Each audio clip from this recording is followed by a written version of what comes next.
What's up, everybody? Welcome back to Saturdays in the SEC, episode 102. Here to recap championship week. The playoffs are set, bowl games are set, and it certainly came with a lot of debate, a lot of heated discussions, and it certainly came down to the wire on Sunday morning. Just speaking for myself, I was on my hands and knees, praying that it went Alabama's way. Ultimately, it did. But that wasn't without a lot of controversy. And I think after we saw the results on Saturday night, we kind of knew it was going to come down to the wire, down to a coin flip on Sunday morning. But yeah, we're going to get right into it, though, kind of start with the actual championship games themselves on Saturday. I thought in the SEC championship, we got what we expected as far as we knew it was going to be a 60-minute fight. We knew that these were, in my opinion, I think most people who have watched this year and the last, recent history of college football knew it was the two best programs going at it. Two of the best four teams, in my opinion, even though that's not the case in the rankings. But I think when you get down to it, we knew this was two of the best four teams in the country playing Saturday in Atlanta. Alabama comes out on top 27-24. I was really impressed with the physicality Alabama showed, being able to handle Georgia's defensive front. I thought, Alabama was the most physical team on the field. Wasn't by a large margin or anything, but thought that they were able to handle some of Georgia's pressure well. Georgia kind of utilized a little bit more of a unique plan, I would say, because not only did they use one spy a lot, they used two spies on Jalen Milroe quite a bit on Saturday. So that was a little bit different, I think, than some other teams that have deployed against them. But I thought Alabama was able to run the ball well enough. Thought the offensive line, as I said, did a really great job giving Jalen Milroe time. He only got sacked four times, I think. Yeah, it was and to be honest too, I thought a lot of them, especially early on in the game, I thought he was just holding on to it way too long. There was at least a couple times that he got sacked and that it was on him, like he just didn't get rid of the ball quick enough, and the offensive line really did their job. And I thought in the second half, especially, he was able to settle in a little bit more. I thought there were some plays that were missed early on. I think they did a pretty good job of breaking out the quarterback runs late when they needed them, especially the last two drives. When they really needed to put a drive together, and then the final drive able to kind of milk the clock away. So thought they did a good job and kind of save that to the end, I think, as much as they could. But I think really the story of the game for me was Alabama's defense being able to generate some pressure on Carson Beck, unlike anybody else have been able to this year. And they really stopped Georgia's run game. I think Georgia only ran for about 70 to 80 yards in the game. So obviously when you can slow that run game down, make them a little bit one-dimensional, when you got the edge rushers that Alabama has on the outside, they were able to get, more pressure than Carson Beck had seen all year. And then the times when he did throw it down the field, I thought the secondary did a great job of being in the right position, not giving a ton of yards after the catch for the most part, and really just kind of contesting everything and making him throw it into a lot tighter windows than he would, normally do. And I thought even when the pass rush didn't fully get home, it was enough to knock him off of his spot and knock his timing off a little bit. So it did affect him even when they weren't able to hit him or sack him. But all in all, I think the game lived up to what we expected. We knew it was going to be a 60-minute game. Neither team was going to quit. But yeah, I thought it was a great game, and obviously, it was a playoff game with an SEC logo on it, obviously, because Georgia was in before. They're out now. Alabama was out. Now they're in. So it was truly an elimination game. And it definitely was two of the best four teams on the field, in my opinion. Yeah, 100%. I thought that defensively, Alabama did fantastic job. I heard after the game, Saban was talking to Roman Harper on the post game set, and Roman Harper asked him, what did he change after the first drive in his defense, and he said that they were trying to play an odd front because they didn't think they could stop the run that well. But then they proved, or when Georgia showed that they weren't going to just run up the gut, they were going to the perimeter a lot. That he said just rush four and drop everybody else back so we don't get beat deep. We can get to them before, and then they did. I heard in analytics, I believe it was yesterday on 3-man front from Pat Smith. He said that the analytics came out and that Bama blitzed a true traditional blitz 0 times in the game against Georgia. And they had, like you said, they got to Carson Beck in the backfield and disrupted the pocket a whole lot in the whole game. Like you said, they didn't run the ball extremely well. They were able to limit them on that aspect. And if you can take Georgia's run game away, you're doing something big time. You're setting yourself up for success on the defensive side of the football.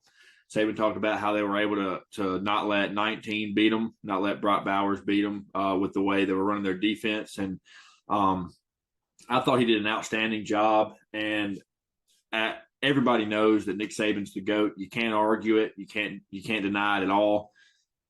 He's had a lot of really, really, really good coaching jobs throughout his career. Obviously, he's won 7 national championships, 2 different places. He's went back-to-back one time. He's won countless SEC championships, been in countless more, been in the playoffs countless times, lost in the national championship. So he's been there. He's done a bunch of great coaching jobs. But in my opinion, this is the best coaching job he's ever done in his career. I mean, you go back to week 2 after the South Florida, or week 3, whatever week it was, I believe week 2 or 3, when Alabama struggled with South Florida after losing to Texas. So week 3 after losing to Texas and just not having a hot start, and everybody's thinking that the program's going in the dumpster, and people are calling into radio stations and putting on social media that Bama's going to lose 2 or 3 games this year. And if you're complaining about losing 2 or 3 games, you're a damn good coach. But that people were acting like the world was on fire, like it was just the end of the end of the Saban era, that Saban's going to retire after this year, needs to retire, need to pass the torch on, all this stuff. Then Saban turns around and pieces his team together week by week in the best way he knows how, and they get better each and every week. And by about week 6 or 7, they hit their stride, and they haven't looked back yet. I don't know what Saban's told them, what he's done differently in practices, or what the players have done differently to prepare. But whatever it is, it's worked. And in my opinion, this is Nick Saban's best coaching job to date. I mean, he's 76, 75, whatever. How I could be giving him a little too much about his age. I don't really know exactly how old he is. I know he's old. But what is he, 75, 74? He's 72, I think. 72. Okay. I think he just turned 72. I was being a little harsh, but he's up there in age. But with coaching for how long he has, how many stops he's been at, how many successful teams he's had, this is by far, hands down, the best coaching job he's ever done. Yeah, I mean, I agree with you. I think a lot of people have kind of had that, opinion on it this year, and I think it's dead on the money. And what's impressive about it is doing it at the age that he's doing at 72, and as long as he's been doing it. But you often see with a lot of coaches, especially, you think back on some of the legends, Bobby Bowden, Joe Paterno, like some of these guys, as they got to the end of their career and they were just kind of there, and the program's just kind of started on a little downhill slide, even though they weren't bad, but they just kind of lost their edge. And for him to be doing what most people would say his best coaching job at 72 years old is pretty remarkable, honestly. It's scary for everyone else. Yeah. And not remarkable for an Auburn fan or a Missouri fan or a Kentucky fan. It is scary. Yeah. And I think, too, doing it in this day and age with all the factors that you have to deal with now, especially just the changes that have went on in the last, not only the last 2 or 3 years, the last 5-10 years. You look the way the offenses have shifted. Obviously doing it in the modern era, you have a lot more scholarship restrictions that back in the day they could just recruit somebody just to keep them from going somewhere else. Yep. You can't do that now, so there's a lot more restrictions now. And obviously with portal and NIL, we've been introduced to the last handful of years. So there's just so many more unique challenges nowadays. And for him to be able to adapt as well as he has, and obviously still be doing this good of a job, and arguably his best work at 72 years old, is crazy to fathom, honestly. And you're right, it is scary for a lot of other people.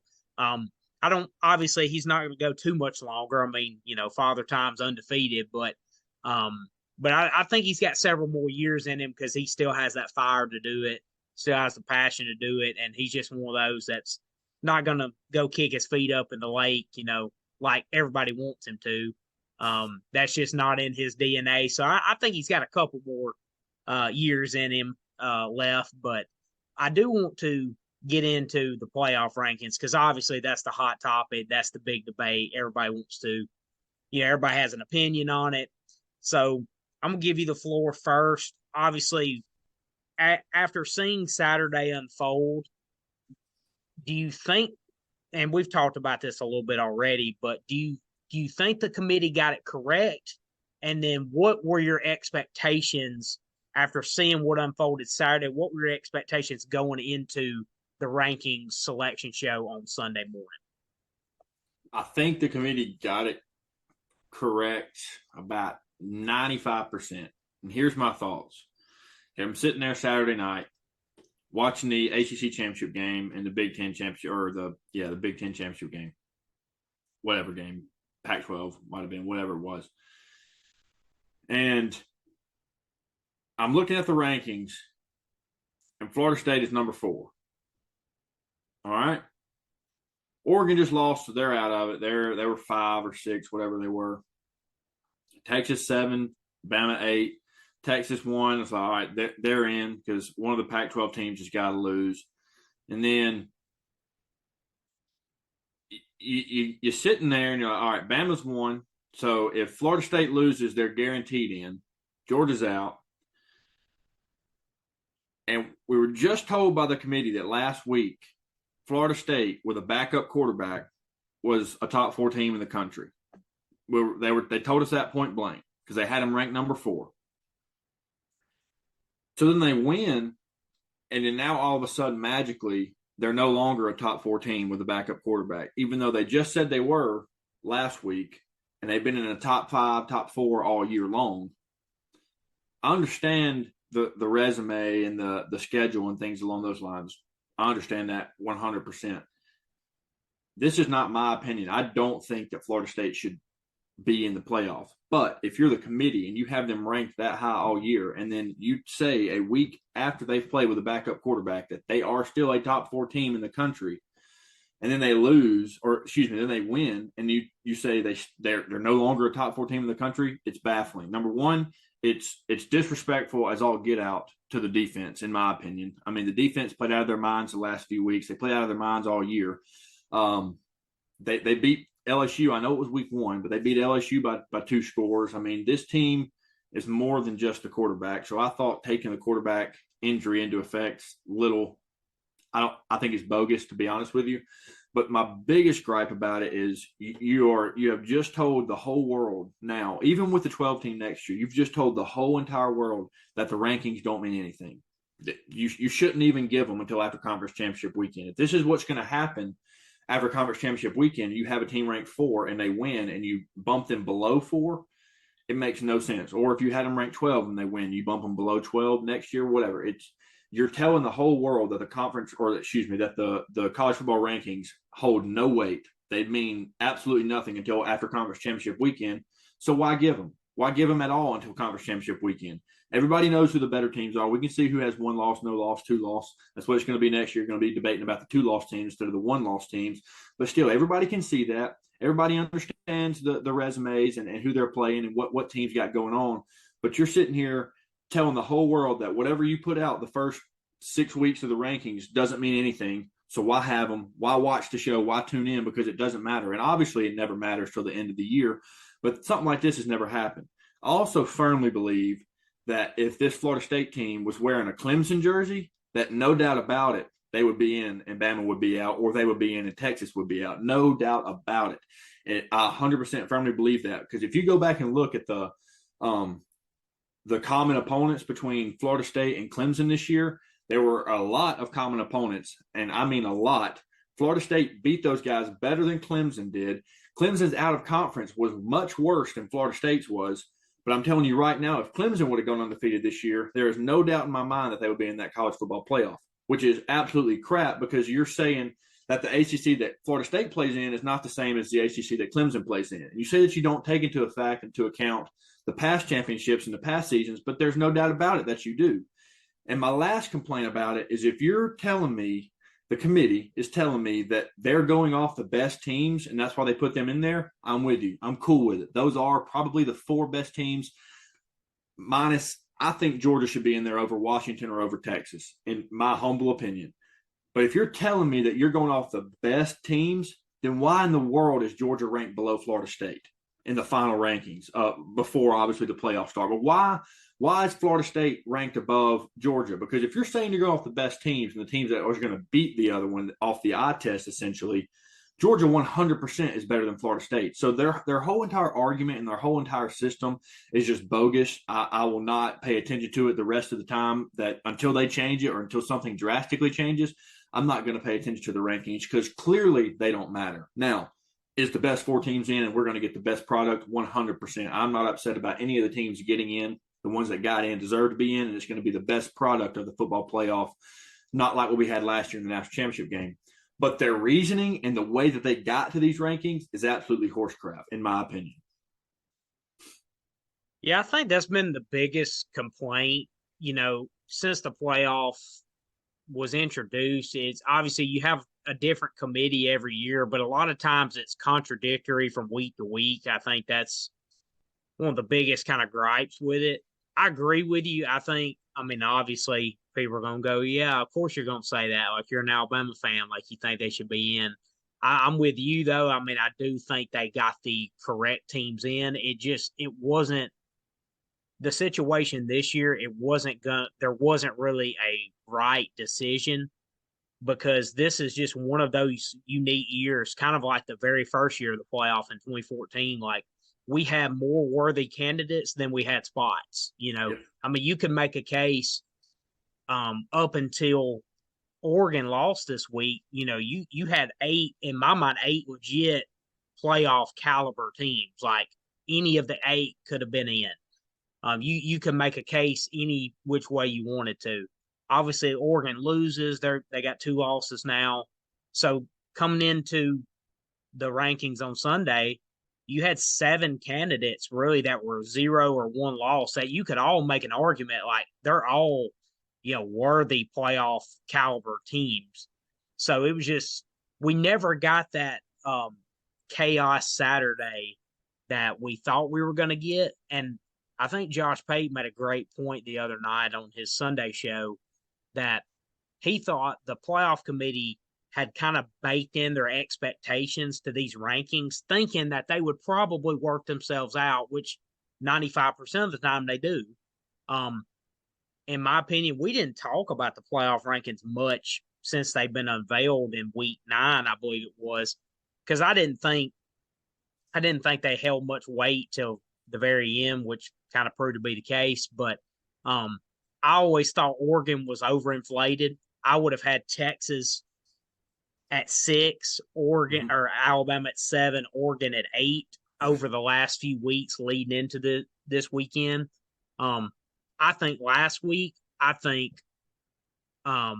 Texas and Alabama should have been over both Oregon and Ohio State after, the regular season. And I think it wouldn't have been so jarring if Alabama had been 6 and went to number 4, but them going from 8 to number 4 just seemed so jarring because that had never happened before. It was such a unique set of circumstances this year. You were either going to have an undefeated Power 5 champion be left out or the SEC be left out, which had never happened. And you were going to have, especially if Alabama won, you could have Alabama jump from 8 to 4, which had never happened in one week, the final week. And then you were going to have the number 1 team fall all the way out of the playoffs. So there was just such a unique set of circumstances here. I do hate it for Florida State. Honestly, like I said, it really went down to Jordan Travis being injured, whether it was right or not, that was a big point of emphasis in the decision. But on that point, if it's that big of a difference, why not drop him out of the top four the week he gets injured? Yeah, Because you just I said mean, last week I they're a agree. top 14 with a backup. That's my like the biggest sticking point to me is that they're saying in 1 week's time, Florida State's team got so much worse. Even though last week they were playing with a backup quarterback, they won the conference championship with a third string quarterback, and the backup quarterback is going to be back by the time the playoff games played. And you're telling me that in 1 week, in 7 days, they got that much worse. That they're no longer a top four team. I think Texas and Bama should both be in the playoffs, but the fact that they're saying that they're not a top four team anymore after they won is abysmal. Yeah, and I think too.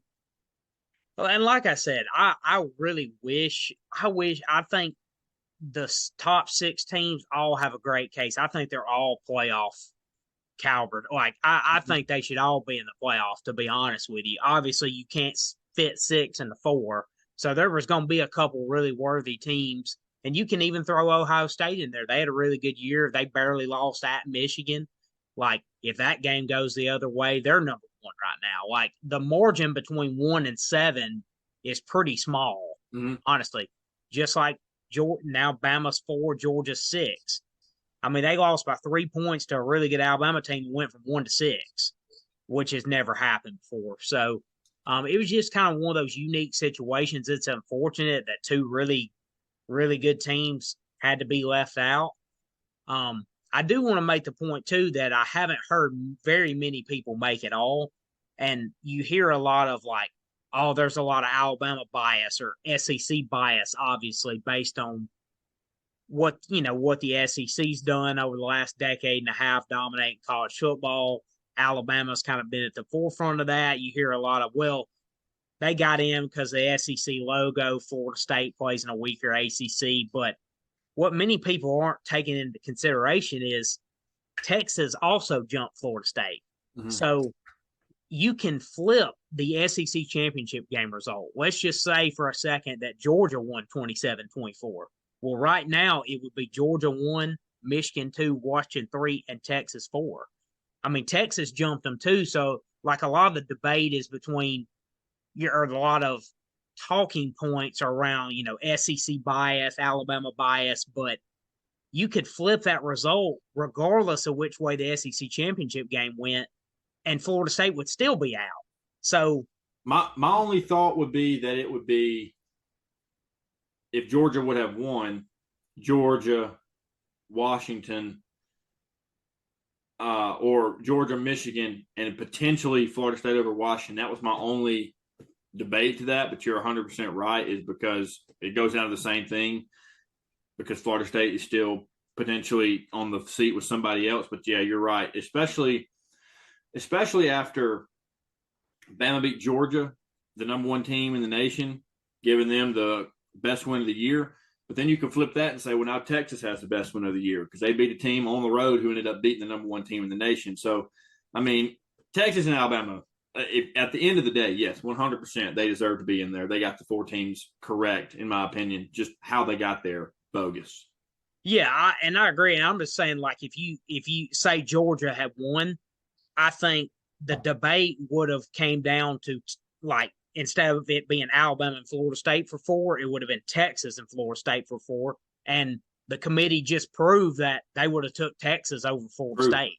I mean, because they put them at 3. They obviously because I knew the second the committee showed Texas at 3, I knew Alabama would be at 4 because it was going to be one of those things where Florida State was either going to be number 3 or number 5. It wouldn't have made any sense to have them at number 4. Right. Like if the committee was going to put them in the playoff, they would have been at 3 right behind the 2 other undefeateds. And then, Texas would have been 4 because Texas was getting in over Alabama. So, because they had head to head. So, in the committee proved that all year, like they were going to take head to head, over the other. So, but anyway, so I think it's more about like, I think people just kind of need to realize like it's not really it's not necessarily an Alabama Florida State thing. Regardless of the way the SEC game went, they just proved they put Texas in over Florida State. So which obviously Alabama beating Georgia also helped Texas a little bit too. So, I mean, that probably played a small factor, but I still think if it came down to Texas, Florida State, they were going to take Texas or Yeah. Alabama over Florida State. So I think I think a lot of the Florida State outrage is kind of geared at Alabama and the SEC, but I think it's a little bit unfair because I think regardless, Texas would have been over them anyway at that 4th spot as well. So I'm just saying, just they can just be mad at everybody or the whole committee, but I didn't see many people making that point. So I just kind of want to throw that out there that that's probably how it would have unfolded, and based on what they end up deciding, it looks like that way. But yeah, it's really unfortunate though that two really good teams, because like I said, I think Georgia's one of the 4 best teams. I mean, this was the Hands down. consensus number 1 team all year, win 29 straight, back-to-back champs. I know the past seasons, don't matter in this, but you look at the run they have been on. They lose to a great Alabama team, obviously a playoff team. We know what Alabama is.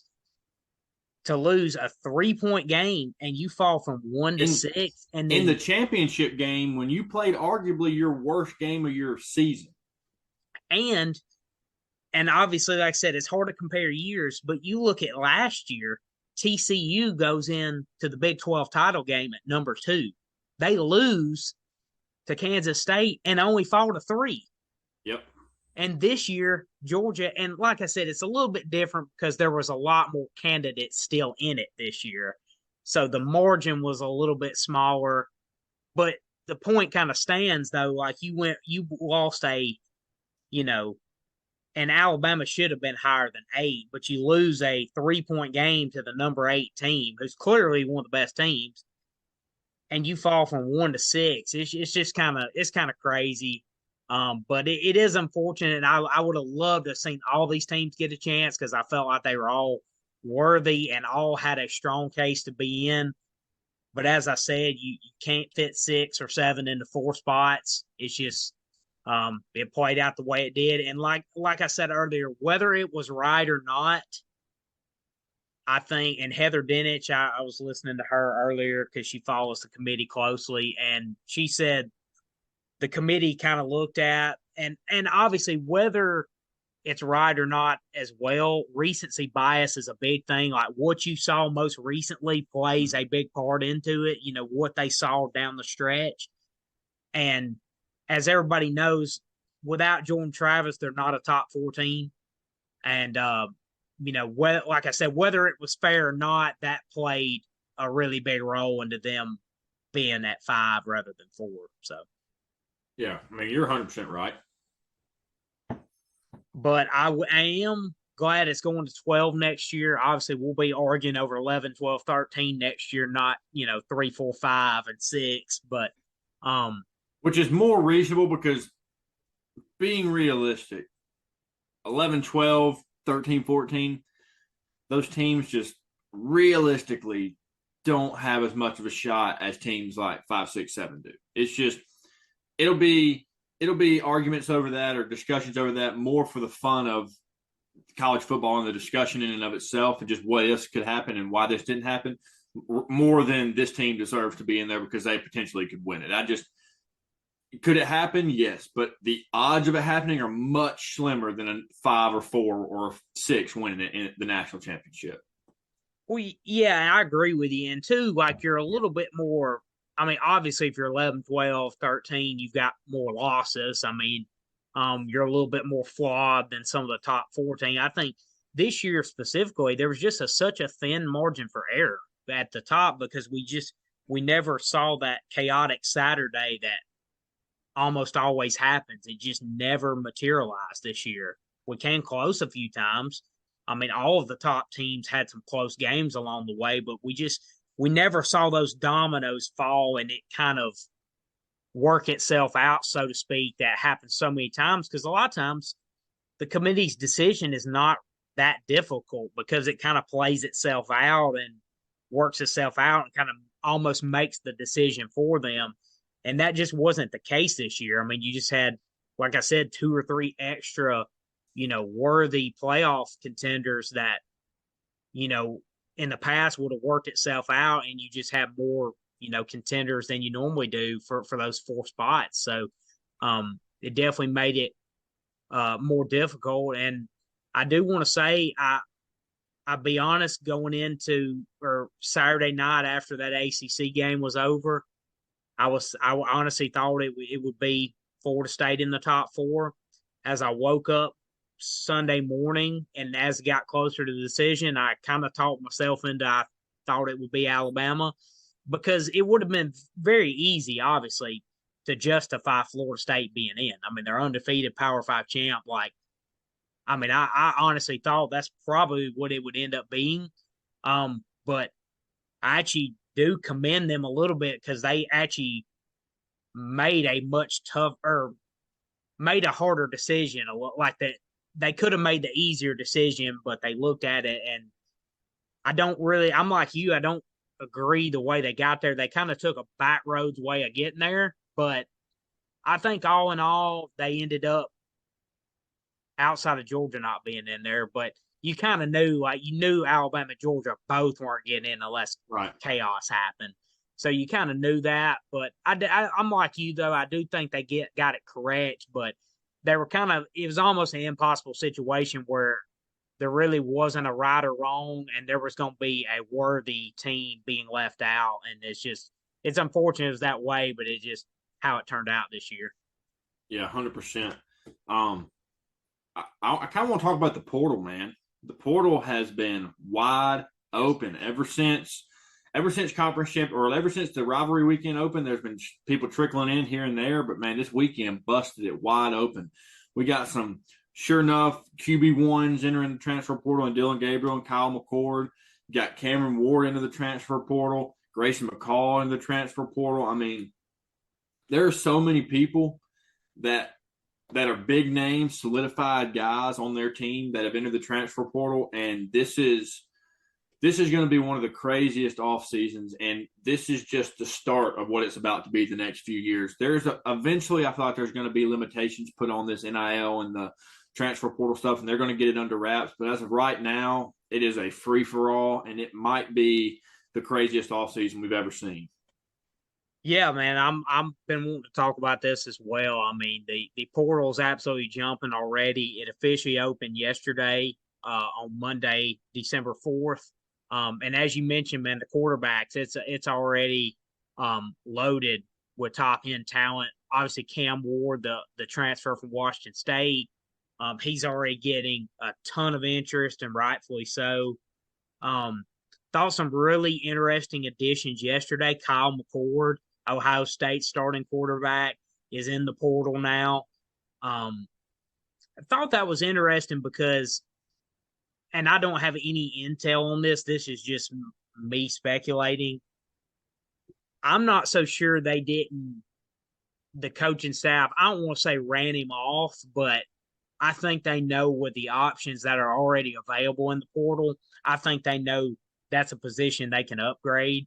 And with the weapons that they constantly have at the wide receiver and skill positions, I think they knew there were going to be some better options than him out there. So I think that was maybe a situation of where kind of they parted ways, like, hey, you're probably not going to be our starter next year. We're going to look to upgrade this position.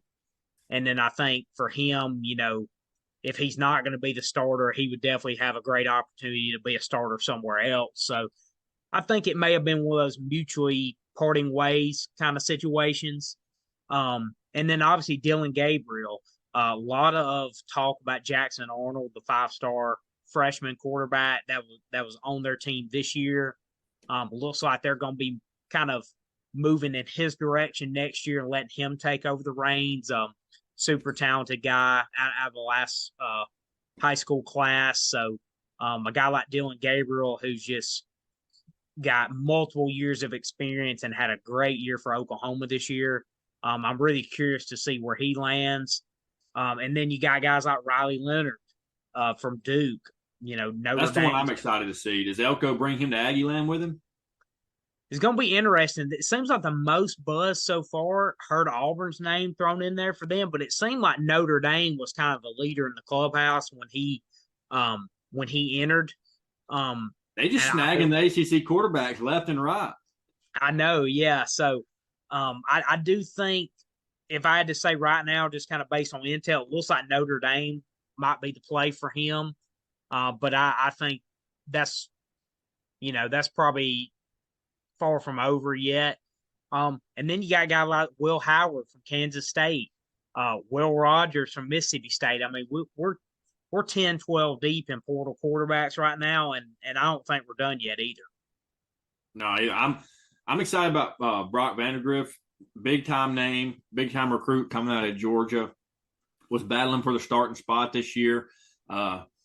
Nothing really bad said about him by anybody when the quarterback battle was going on. So I'm excited to see where he lands, and I'm excited to see and curious to see if he stays in the conference or not. Also, Yes, is Arch Manning gonna enter the portal? I don't think he will. There's a lot of speculation that he might enter the portal because Ewers is coming back. yeah, I was kind of reading those reports as well. It seems like he's pretty happy with his situation there at Texas. So unless something changes, which you never know now, seems like he's probably likely to hang in there at Texas. Um, just a little intel on some of the portal quarterbacks. I was reading on three. Um, Nebraska, Marcus Satterfield, offensive coordinator. They were in to see Kyle McCord today. Um, a little bit more. I did want to talk about Juice Wells, the receiver from South Carolina. Baller. Really, really big time talent. He's currently their number one ranked receiver in the portal. Texas and Tennessee are the two that have emerged early for his services. So, and this is all off of On Three. There was a report Dante Moore, the number two quarterback here in the portal right now from UCLA. Michigan is in contention for him as well. Um, and then Brock Vandagriff, I'd heard a little bit of intel, maybe Kentucky for Brock Vandagriff, or at least them being in the hunt for him. I heard that as well. You mentioned him staying in conference. So, yeah, it's going to be fascinating to watch. And as I said earlier, though, I don't think we're done with portal quarterbacks either. Just kind of based on early reports, even before the portal opened, that there were going to be some surprise names hit the portal, and I think quarterback's going to be a big part of that. But yeah, it's going to be fascinating to see. We're only day two into it. Players have 30 days to enter, so they have till January 4th to enter their name, and then they have however long after it takes for them to decide. They can take as long as they want, but they have to enter the portal in that 30-day window from December 4th to January 4th. Yeah, and Hugh Freeze had some negative things to say about that. He said, how do you open up the window now? How is it open up for so long? He's like, you got to go into the Christmas break worrying about other teams tampering with your guys from your roster. He said it's a real big headache, and he hopes that it can be, regulated at some point, but he doesn't see that happening in the near future, and it's something that he's just got to work with, and everybody else obviously he's got to work with. But there's some coaches out there that are not too happy with how the transfer portal is affecting them and affecting their team. Yeah, I did want to say too on a little intel. DJ Uiagalelei, quarterback from Oregon State, obviously previously of Clemson. There's some reports about him.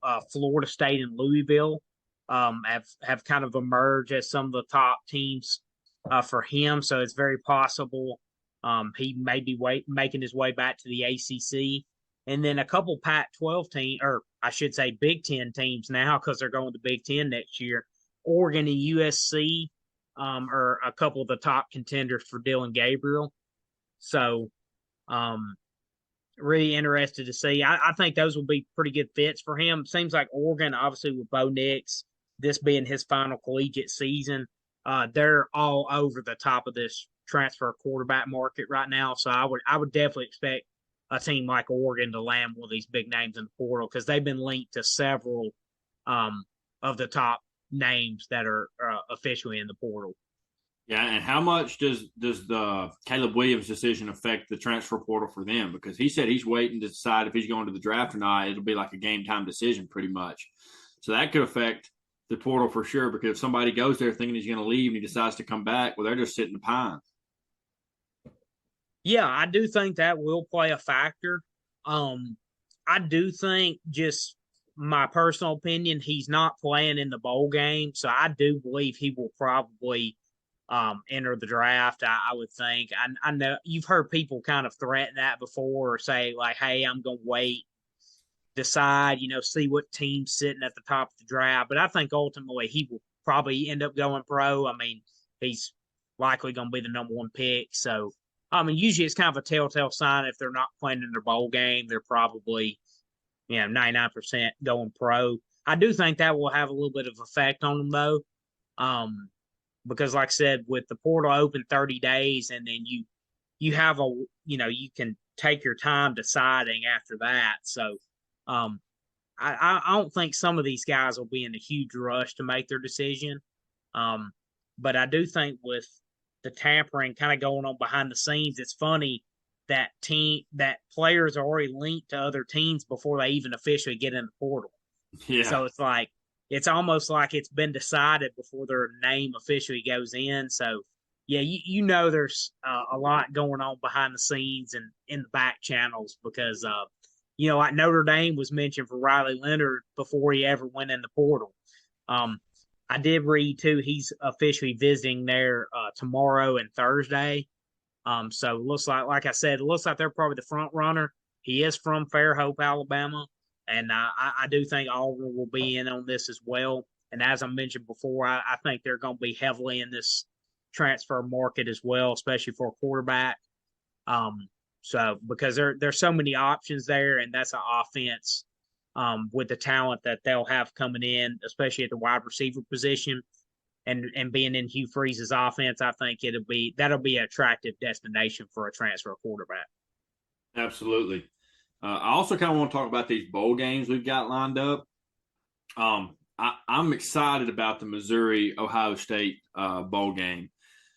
I think this is a time for Drinkwitz and Missouri to prove that, I know that there's a crutch of, oh, well, it was a bowl game. We didn't have anything to play for, all that yada, yada crap. No, this is a chance for Missouri to prove that, this season's no fluke and to go into next season building on a huge building block and a huge foundation to keep growing their program. And I think Drinkwitz gets it done. Whatever the line is, I'm laying it. Yeah, I love that matchup, honestly. I think, as you said, that's going to be a very motivated Missouri team, playing a big name opponent like Ohio State. Um, yeah, I think they're going to come ready to play. I don't know if you probably did, you may have saw his interview the other day when the bowl games were announced. They had him on, I believe it's Championship Drive. It was one of the shows on ESPN, and his phone beeped when they were interviewing him. He goes, "Hang on, guys, I got Connor Stallions dialing in here, but with some side." I thought that was really hilarious. So Yeah, he had he's Reese Davis cracking up. yeah, he's funnier than people give him credit for too. I thought that was with it being Ohio State, that was hilarious. So yeah, I think you're right though. I think they're going to be really motivated in this game, playing in a New Year's Six bowl. I believe that's the Cotton Bowl. The Yeah, SEC website here doesn't have the games I think listed, it is the Cotton Bowl. I think you're right. but yeah, I'm pretty sure it's the Cotton Bowl. Um, Obviously the Rose Bowl, Alabama, Michigan, and we'll do our previews, closer to time. But another matchup that I'm really excited for, and I think it's a great matchup of strength versus strength, is Ole Miss and Penn State. Mm-hmm. You look at Ole Miss's offense against that Penn State defense. I think that's going to be a heck of a matchup with Jackson Dart and company. Penn State's had one of the top defenses in the country this year. I think both these teams are going to be really motivated. Obviously, Ole Miss coming in off a 10-win season. Same for Penn State. They're probably and they're eerily similar too, because you think about Penn State lost their two biggest games against Ohio State and Michigan. Won 10 games, but lost those two. Ole Miss, on the other hand, lost their two biggest games, Alabama and Georgia. They also won 10. So to me, it's two very similar set of circumstances. They're not really similar teams because they have different strengths, but Ole Miss's strength is going to be against Penn State's strength. So I think that's just a super intriguing matchup. That's in the Peach Bowl in Atlanta. So I'm very curious to kind of see what style comes out on top there. And then obviously with Georgia and Florida State, how motivated are both those teams? How pissed off are both those teams? How full strength do they come in at? I'm really curious to see. But you got the two top teams that didn't make the playoff. Obviously, I think that's going to be a fun matchup to see the motivation factor on both sides. But I do believe that Florida State, even if Tate Rodemaker comes back healthy, they're going to have if Georgia's motivated, they're going to have a hard time scoring on the Georgia defense. No, my only thing, obviously Kirby's the best at getting his guys ready to go and get them motivated. I just think Florida State has more motivation for this game than Georgia does. Because there's no argument about Georgia being in the playoffs really right now. I mean, obviously they should be. Are they one of the four best teams? Yes. But the argument and the talk is all around Florida State. They should have been in. I feel like they're going to come in with a chip on their shoulder and try to show the committee, hey, you missed this pick. You messed up. Whether they did or didn't is a different story. But I think that they have more to play for and more motivation than Georgia does from the outside looking in. Yeah, I would agree with that too. I mean, I definitely think from that standpoint, they would be. I mean, I think of the teams, they're definitely one that's more pissed off than Georgia is. But like you said, though, I do think Kirby Smart will have them ready to play. Obviously, in this day and age, you just don't know exactly who's going to be in, who's going to be out as far as opting in, as far as to draft a roster like Georgia. Obviously, it has a lot of NFL talent on it. So I don't think they'll have too many of those, though. And I think they'll be motivated as well. But I would agree. I do think from that standpoint, Florida State would definitely have a little bit of an edge. I just don't think they're going to have the offense to really hang with Georgia, especially if Georgia's playing like we've seen them play all year. I do think it'll be tough for them to move the ball. But Florida State, as you mentioned, they've got a legit defense. That front is about as good as any. Jared Verse and some of those guys. So it's going to be a fun matchup for sure. Absolutely. I want to talk about the Heisman. The Heisman finalists were released yesterday or 2 days ago. Who is your Heisman winner?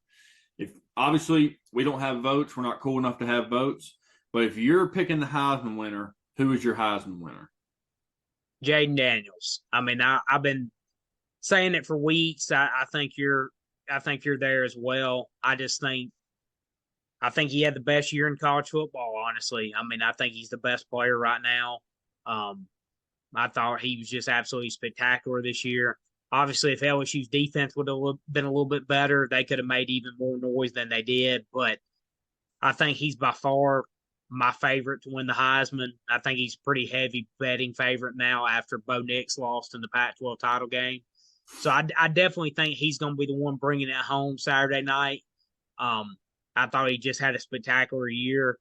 He made that offense one of, if not the best in the country. They were a nightmare to defend, and he had great talent around him. The offensive line was really solid. The skill positions are great. Two legit receivers out wide, really good tight end.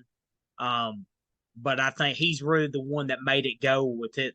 The way obviously he can throw the football at all three levels, so accurate in the intermediate to deep passing game, and then his legs are just unbelievable. I mean, the dynamic ability he brings to the table. I think he's the best in college football. I think he should get it, and I think he will get it Saturday night.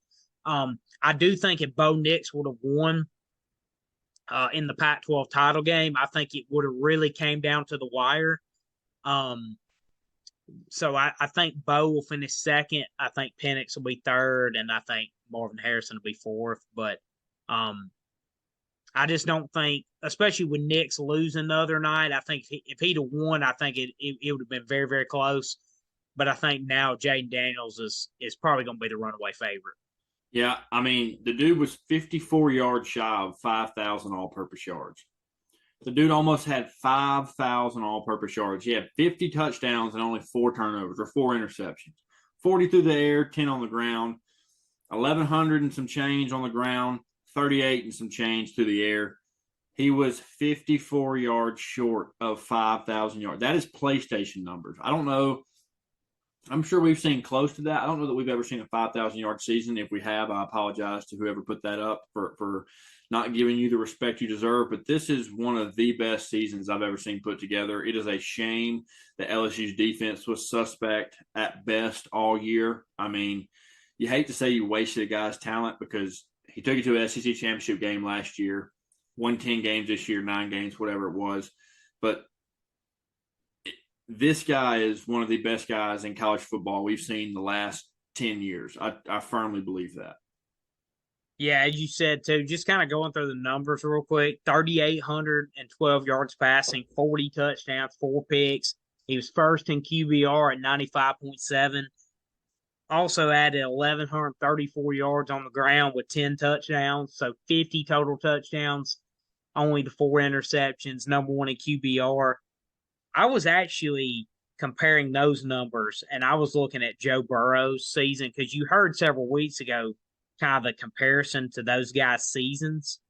And I looked back at Burrow's numbers, and I was absolutely blown away. They were better than I thought they were. I'm pulling them up real quick because no way he yeah, rushed the ball near as much or near as well. yeah. So Joe Burrow's final stats. He completed 76.3% of his passes, 5,671 yards, Okay, man. 60 passing touchdowns to 6 interceptions. Was that the rec or was that his stats at the Heisman Trophy, or was that his stats at the end of the year, including the 2 playoff games? I think that's his full year stats, I believe. Lord. Yeah. So 5,600 yards. Yeah, it was incredible. And I think too, if Jaden Daniels, obviously he wouldn't have been that close in passing yards. Obviously he's at 3,800. But if Jaden Daniels would have got a couple more games, obviously that's with Burrow playing 15 games.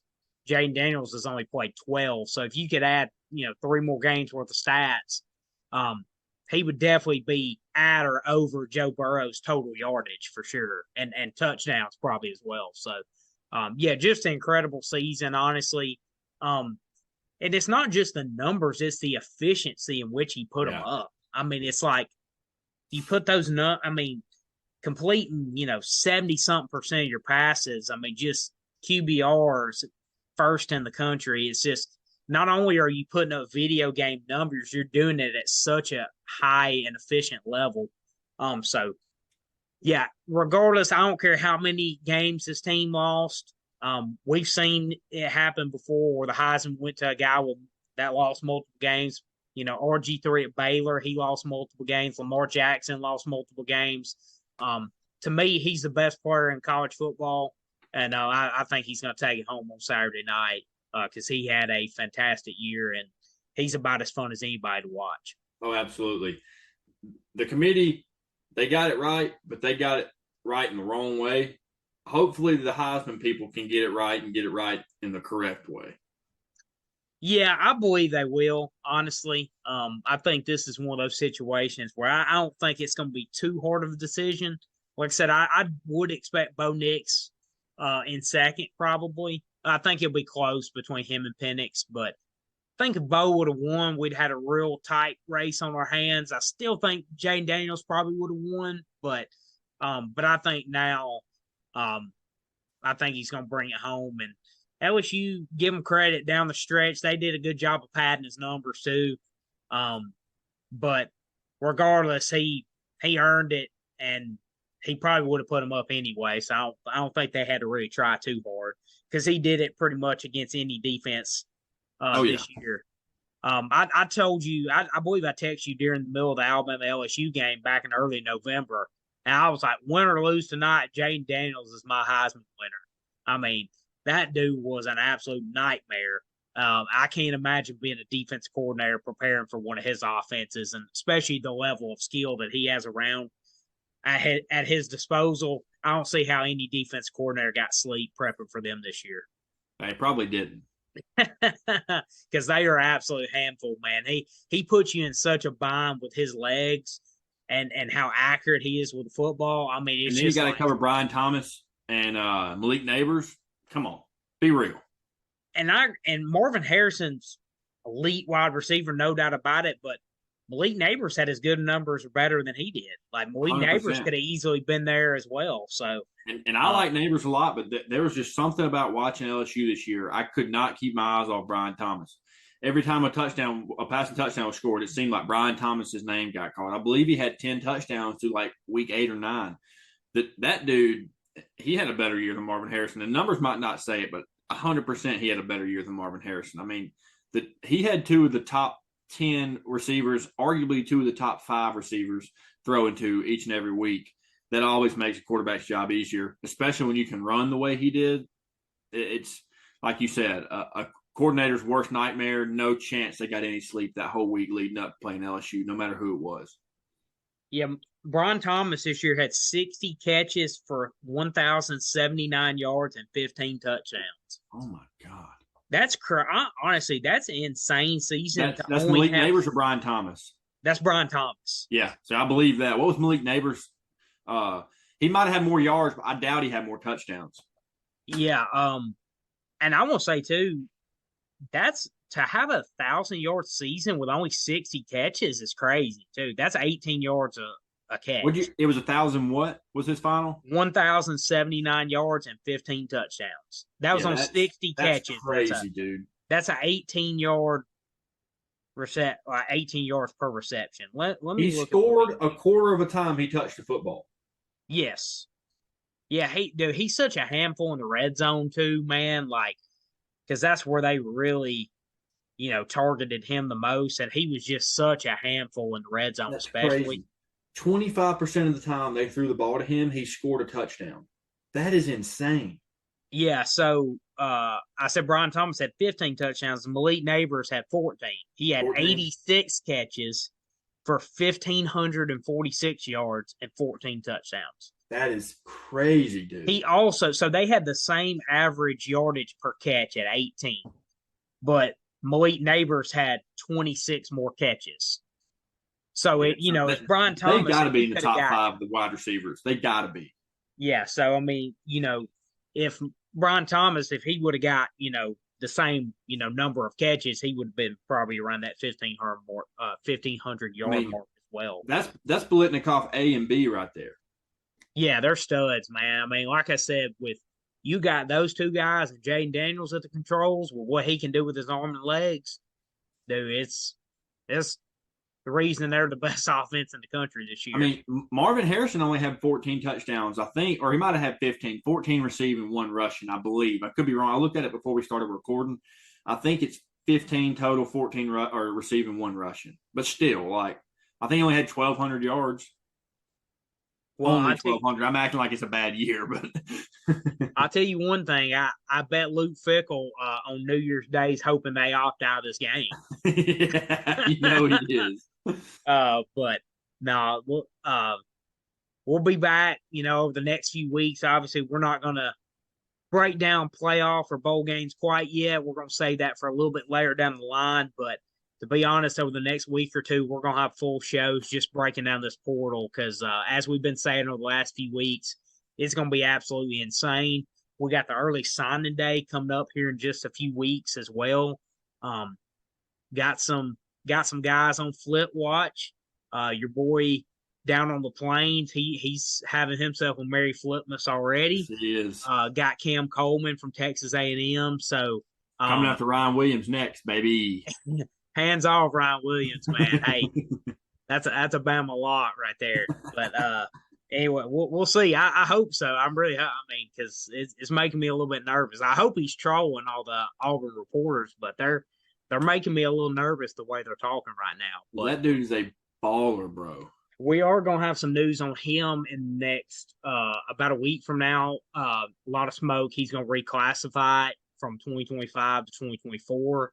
Can you Um, explain to me how he's doing that? Obviously, I know it's legal; it's been done before, but how is he doing this? Does he have enough like credits or something like that? I would assume so. I don't know all the ins and outs. You see a lot more guys do it in college basketball, Right, reclassifying. I've right. known, if some of y'all follow college basketball, there's a kid named Cooper Flagg. He's the number one player in this upcoming class. He's going to Duke. He actually just reclassified from 2025 up into 24. So it's a lot more common in college basketball. I haven't really heard a lot of guys do it for football. I assume it's the same kind of process, being able to graduate early. I mean, obviously that's the case, but maybe he's finishing his last little bit of credits up. Maybe over the summer leading into his first college season. Maybe he's doing kind of like a dual enrollment type of thing, possibly. I'm not really sure the specific ins and outs of that, but it does seem like there's a lot of smoke around that he's going to reclassify. I am curious to watch in his case. There's a lot of smoke that it's he's a lot more likely to flip if he waits and signs in February. Yeah, Um, there's some talk of 50-50 whether he could sign early in this early signing period or wait to February. So definitely, if he waits to February, there's a lot better chance of him being flipped. But that's one we're going to be watching closely. Specifically, there's some other names out there that are kind of on flip watch as well. So we'll get into that a little bit more as we get closer. I believe the early signing day. I think it's in 2 weeks. I think it's around a week before Christmas. So that's coming up really quick, and it kind of just shows you what these college coaches have to juggle this time of year. If your team's in the playoffs, obviously playoff and bowl prep, whether doesn't really matter which one you're in. You still got bowl or playoff prep. You've got transfer portals raging right now, early signing day. So these coaches absolutely have their hands full this time of year. And whoever came up with the college football calendar was not a coach and did not do coaches and staffs any favors whatsoever. absolutely not. It is brutal, like you said. They got their head on a swivel, having to juggle 30 different things. I mean, you're talking about still recruiting on your high school guys. Now you got to worry about the portal guys and who's going in there that you can possibly profit off of. Then you got to worry about keeping the guys out of the portal from your team that you want to stay, and recruiting those guys that you've been recruiting for over a year. On top of practice, on top of preparing for the game that you're about to play, if you're lucky enough to be in a bowl game. So, I mean, yeah, you're right. I mean, these guys are. I would hate to be a college football coach right now, and in the era of college football that we're in the time of college football that we're in the end of the season, the portal era. But I would love to be a fired football coach, 1,000%. No, absolutely. That's the American dream right there. Is a fired college football coach because Gus Malzahn's been one. He knows what that's about, even though he's a current one now. Jimbo Fisher, he's probably got most of his buyout money by now. I think they had to pay 50% within 30 days. So he should be getting that check anytime soon. It was either 25 or 50%. I'm not 100% sure on that. But so yeah, he's got a fat check coming to him just in time for Christmas. So Merry Christmas to him. Yeah. But anyways, yeah, a lot of staff shakeups right now as well. Obviously kind of right after regular season, a lot of head coaching moves, staffing changes. I gotta say, right before we go, we haven't talked about it yet. What are your thoughts on Bobby Petrino coming back to Arkansas to be the OC? Dude, we got neck brace wearing, motorcycle riding, mistress loving Petrino is back. He is back in the flesh at the place where the Bobby Petrino legacy started, around what he is, other than just a college football coach. I think it's absolutely hilarious, just based off of the history of it at that program with him. But I think it's a fantastic hire. I think that I think he's trying to work his way back into being a head coach in the SEC, and I think that he feels like this is his best opportunity to do so. And I think that he potentially could get the head coaching job at Arkansas if it all goes haywire next year. I could be That wrong, but I I'll, feel like he's scheming a little bit. I'll be honest with you. I was just about to say this. I was like, what do you think about? Obviously, I mean, Sam Pittman, he got a vote of confidence, but going into next year, his seat's warm. There's no doubt Hot, about it. And hot. to be honest with you, I wouldn't have been totally shocked. They gave him a vote of confidence right before that Missouri game, and then they got absolutely destroyed. I wouldn't have been shocked if they didn't take it back after that. I mean, that was embarrassing, honestly.